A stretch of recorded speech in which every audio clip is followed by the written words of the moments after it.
ମାନବିକତା ଦୃଷ୍ଟିରୁ ରାଜ୍ୟର ଛାତ୍ର ଛୋଟ ପିଲାମାନଙ୍କର ସୁରକ୍ଷା ପାଇଁ ଏକ କ୍ଲାସରୁ ଅଷ୍ଟମ ଶ୍ରେଣୀ ପର୍ଯ୍ୟନ୍ତ ଯେଉଁ ସୁରକ୍ଷା ଦେବା କଥା ଛାତ୍ରଛାତ୍ରୀମାନଙ୍କୁ ରାଜ୍ୟ ସରକାର ଏବଂ ମାନ୍ୟବର ମନ୍ତ୍ରୀ ଗଣ୍ଡବାବୁ ଯେଉଁ ବହି ଛାପିଛନ୍ତି ଏଇଟା ଗୋଟେ ବ୍ୟବସାୟିକ ହିସାବରେ ପଳେଇଛି। ଓଡ଼ିଶାରେ ଛାପି ନାହାନ୍ତି, ସେଟା ମହାରାଷ୍ଟ୍ର ନା କେଉଁଠି ଛାପିଛନ୍ତି। ତାଙ୍କର କର୍ମଚାରୀମାନେ ଖୋଲାଖୋଲି କହୁଛନ୍ତି ଯେ ଏଇଟା ବହୁତ କରପ୍ସନ୍ ହେଇଛି ଏବଂ ଗଣ୍ଡବାବୁଙ୍କର ନିର୍ଦ୍ଦେଶରେ ହେଇଛି ବୋଲି କହୁଛନ୍ତି। ଗଣ୍ଡବାବୁଙ୍କ ନିର୍ଦ୍ଦେଶରେ ହେଇଛି ବୋଲି କହୁଛନ୍ତି। ସେଇଥିପାଇଁ କଂଗ୍ରେସ ଦଳ ଦାବି କରୁଛି ଏବଂ ଆମର ପିସି ସାହେବ ଦାବି କରୁଛନ୍ତି ନିତ୍ୟାନନ୍ଦ ବାବୁ ତାଙ୍କ ନିଜର ଭଦ୍ରାମୀ ଦୃଷ୍ଟିରୁ ଇସ୍ତଫା ଦେବା ଦରକାର। କେଉଁ ସରକାରରେ କିଏ ଫାଇଲ ଚୋରି କଲା ସେଇଟା ପ୍ରମାଣିତ କରିବାଟା କଷ୍ଟସାଧ୍ୟ।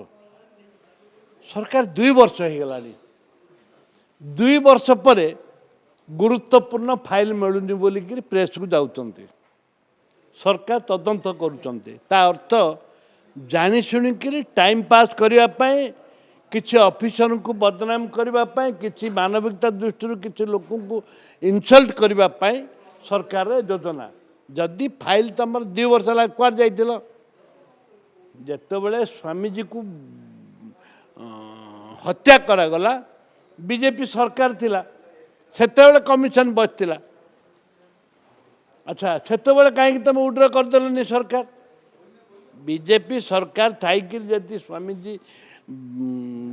ସ୍ୱାମୀଜୀଙ୍କୁ ମାରି ଦିଆଯାଉଛି, ମର୍ଡର କରାଯାଉଛି, ନକ୍ସଲଙ୍କ ନାଁ ନିଆଯାଉଛି, ତାହେଲେ ତୁମେ କାହିଁକି ସେତେବେଳେ ଉଡ୍ର କଲନି? କ'ଣ ପାଇଁ ଉଡ୍ର କଲନି? ବିଜେପି ଉଡ୍ର କରିବା କଥା, ସରକାର ଭାଙ୍ଗିବା କଥା, ନବୀନ ବାବୁଙ୍କ ସରକାର ଭାଙ୍ଗିବା କଥା, କିନ୍ତୁ ସେ ତୁମେ କଲନି। ବର୍ତ୍ତମାନ 2 ବର୍ଷ ପରେ ପାଖାପାଖି 15 ବର୍ଷ ହେଇଗଲା କମିଶନ ଫାଇଲ ପଡ଼ିକି ରହିଲା। ତତ୍କାଳୀନ ସରକାର ତାକୁ ଲୋକଲୋଚନକୁ ଆଣିଲେନି। ବର୍ତ୍ତମାନ ଫାଇଲ ଚୋରି ହେଇଗଲା ବୋଲି କହିଲ। ତୁମେ 2 ବର୍ଷ 2.5 ବର୍ଷ କ'ଣ କରୁଥିଲ? ଘାସ ଖାଉଥିଲ ନା ଘାସ କାଟୁଥିଲ?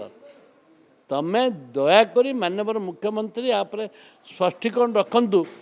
2 ବର୍ଷ ହେଲା କେଉଁଠି ଥିଲ ତୁମେ? ସେ ଫାଇଲ ଚୋରି କରିଦେବ, ଯେତେଟା ଫାଇଲ ହଉ, ଯେଉଁ ଫାଇଲ ହଉ, କେଉଁ ଫାଇଲ ଚୋରି ହେଇଛି, ତୁମେ ଆହୁରି କେତେ ଫାଇଲ ଚୋରି ହେଇଛି ଲୋକଲୋଚନକୁ ଆଣନ୍ତୁ ଦେଖିବା।